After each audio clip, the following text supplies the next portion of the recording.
Imagine holding a letter in your hands that was written 50 years ago by someone who loved you more than life itself and never came home.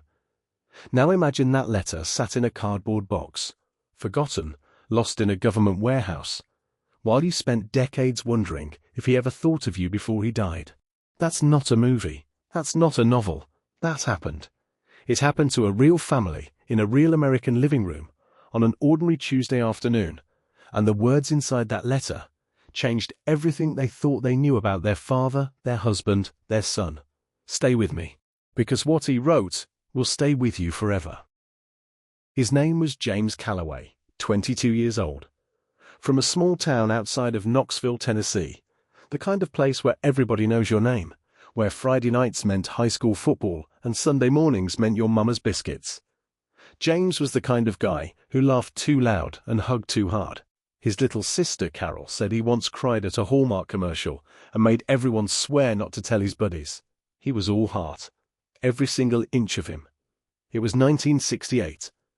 Vietnam was tearing America apart, and James Calloway, like nearly 58,000 other young Americans, answered the call anyway. His mother, Ruth, remembers the morning he left.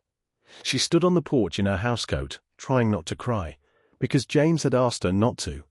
He kissed her on the cheek and said, "Mama, I'll write you every week, I promise." And he did.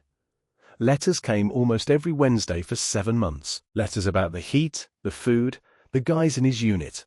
A kid from Brooklyn named Danny, who snored like a freight train.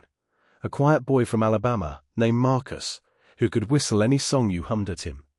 James never wrote about the fear, not once. He wrote about coming home.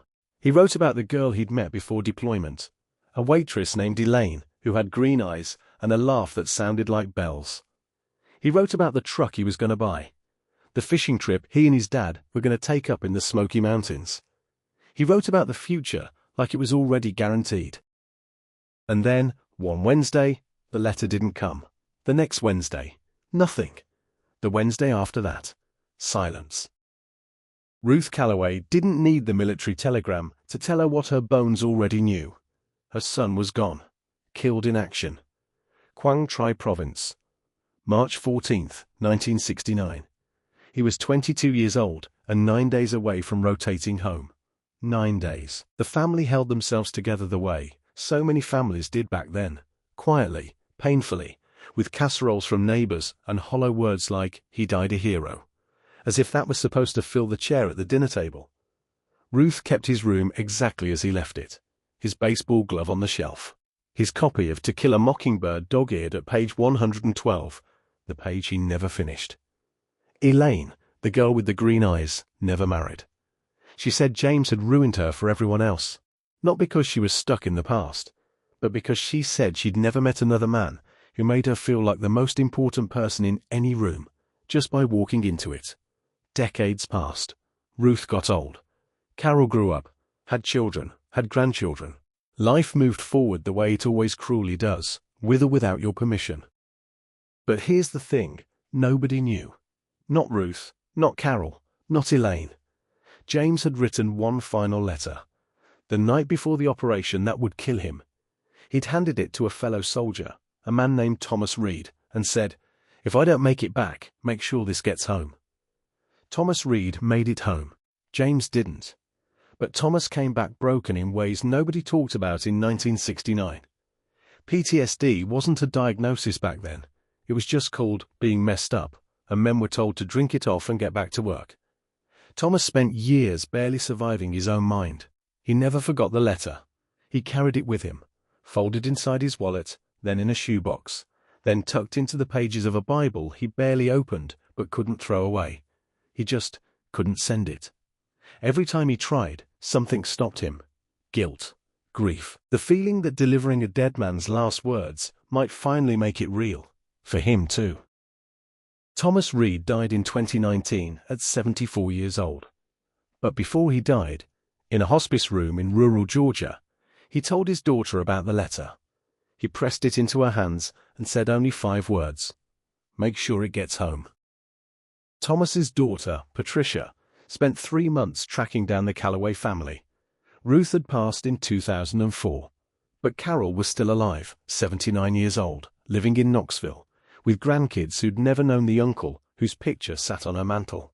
And Elaine, now in her late 70s, living just 40 miles away, was still there, still alive, still carrying James in that quiet, private place in her chest that she never let anyone else see.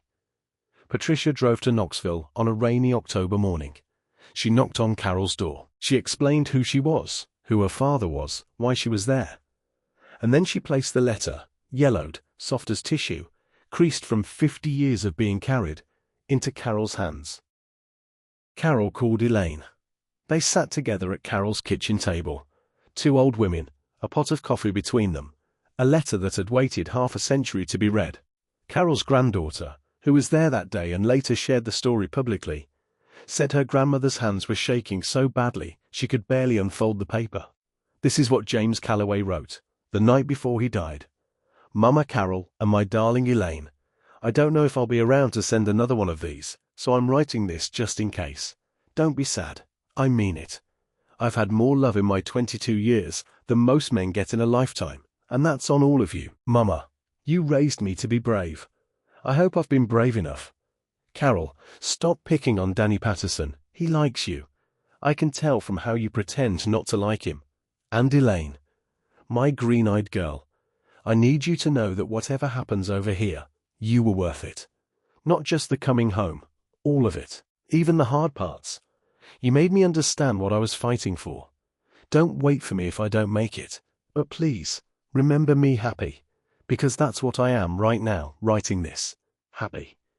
I love you all more than I'll ever know how to say. James. Carol couldn't speak for a long time after that. Elaine simply pressed the letter to her chest, like she was finally hugging him back. The granddaughter said nobody cried right away. They just sat there in the quiet of that kitchen, in the presence of something sacred. A young man's last act of love, finally landing where it was always meant to go.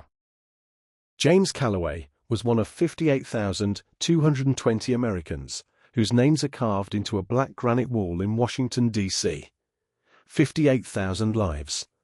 58,000 final letters, some sent, some lost, some never written at all.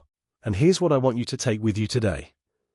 James didn't write that letter because he thought it would survive 50 years. He didn't write it because he thought it would go viral on the internet or be read aloud in some YouTube video. He wrote it because the people he loved deserved to hear it. And he didn't wait until he was sure things were going to be okay. He said it anyway, in the dark, in the uncertainty, in the night before the worst morning of his life. How many of us have a letter we've never written? How many of us have something we need to say to someone, a parent, a sibling, a friend, the person who made us understand what we were fighting for, and we keep waiting for the right moment? James didn't have a right moment. He made one. The words we leave behind outlive everything. They outlive wars. They outlive grief. They outlive 50 years of silence and cardboard boxes and old men carrying guilt in their wallets. Don't let your words get lost. Write the letter, make the call, say the thing, because the people you love deserve to hear it. And, God willing, they won't have to wait 50 years. If this story moved you, share it with someone who needs to hear it today. And if you haven't already, subscribe, because every week we tell the stories that remind us what it really means to be human.